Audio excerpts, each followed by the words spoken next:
Hello, this is Pastor Stephen Anderson from Faithful Word Baptist Church in Tempe, Arizona, and today I want to go over John 15:1 with you from the Greek New Testament. In English, this verse says, "I am the true vine and my Father is the husbandman." Let's go ahead and read it in Greek. "Ego imi I ambelos I alithini, ke o patirmu o hiergos esti." All right, let's read it again. "Ego imi I ambelos I alithini, ke o patirmu o hiergos esti." Now let's go through this word by word. Ego, we should remember from the lesson on John 14:6, means I. Ego imi, I am. Ego imi I ambelos. That means I am the vine. Okay. Now ambelos is a little bit tricky to pronounce because there's an exception here with this P that I want to teach you about. Usually this letter makes the P sound, but whenever P comes after me, it actually makes a B sound. That's just an exception to the rule. So every time you see a P following a me, you always pronounce it like a B. Therefore, this word is pronounced ambelos. Ambelos.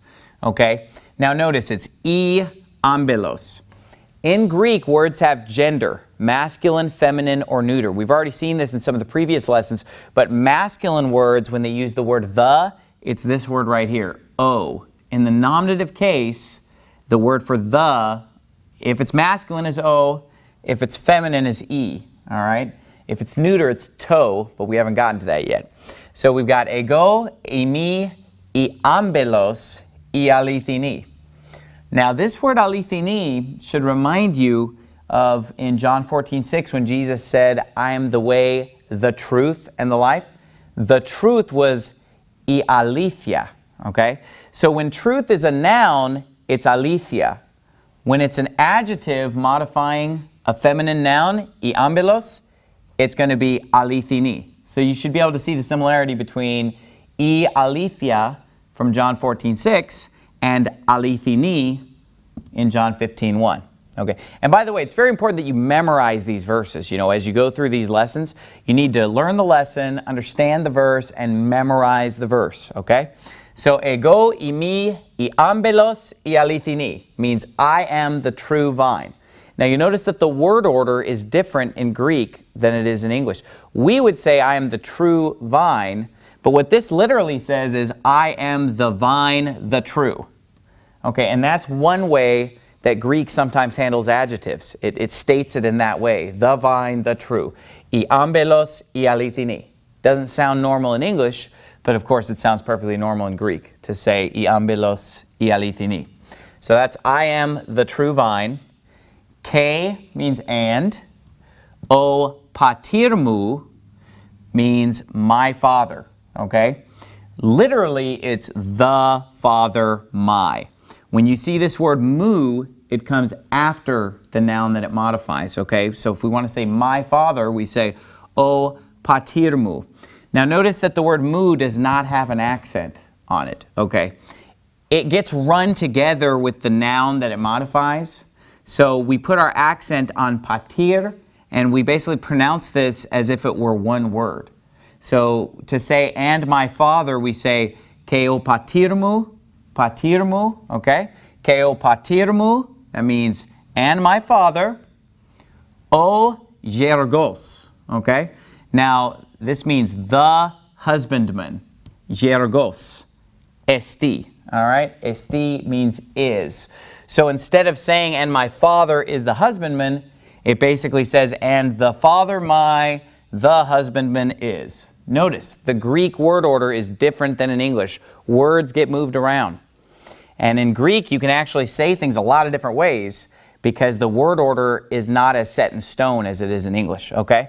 So, hiergos. What does this remind you of in English? Well, if you were to take these two gammas and just change them out for English letter G, you'd have the name George. And this is actually where the name George comes from. And this is still a popular name in Greece today, Hiergos. All right? So basically, you can remember the word husbandman by remembering that that's where we get the word George, the name George today in English. Okay. Now, the letter gamma is a letter that is pronounced not exactly like an English G. Okay. Now, if it comes in front of sounds like alpha or omega or omicron or the U sound that omicron epsilon makes, it's pretty similar to an English G sound. So like when we pronounce the name of the letter, gamma, it's pretty close to being a G. It's just a little bit softer of a G, almost like part way between a G and a Y. Okay, pretty much sounds like an English G in front of letters like that, just a little softer, approaching a Y sound. Okay, but when it comes in front of your E sounds, that like iota, eta, or epsilon, or when it comes before an epsilon like this, it's more like a Y sound. Okay, so this word is pronounced yergos, yergos. All right. And you'll notice that when you make a yes sound and a g sound, your mouth is almost in the same position. These two sounds are pretty similar, believe it or not. So this word is pronounced o yergos, esti. So again, in Greek, the word mai comes after the noun that it modifies when we use the word mu. O patirmu, o yergos, esti. So for example, if I wanted to say my wife, in modern Greek, my wife would be I ginekamu. All right, again, it starts with a gamma, sounds like a Y sound. I ginekamu. That's where we get our word gynecologist, okay? I ginekamu. Okay, notice how the my is after gineka, all right? So I ginekamu, o patirmu, o yergos esti. So let's read the whole verse again.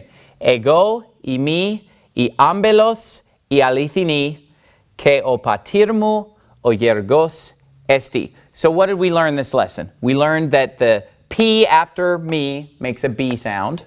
Okay, we learned that sometimes adjectives are dealt with in this way, iambelos, ialithini. And we also learned that the word mu, which means my, comes after the noun that it modifies. It has no accent on it and it gets run together. O patirmu, o patirmu. And then we can remember the nouns. Alithini, we already know from ialithia in John 14:6. Yergos reminds us of the word George, yergos, okay? And then patir reminds us of the word paternal, the father. Ambelos, I can't really think of any connection between that and our English word vine. If you think of one, leave it in the comments. But again, ego, imi, I ambelos, I alithini, ke o patirmu, o yergos esti. Memorize. In the next video, we're going to go over 3 John verse 1 and review the dative case.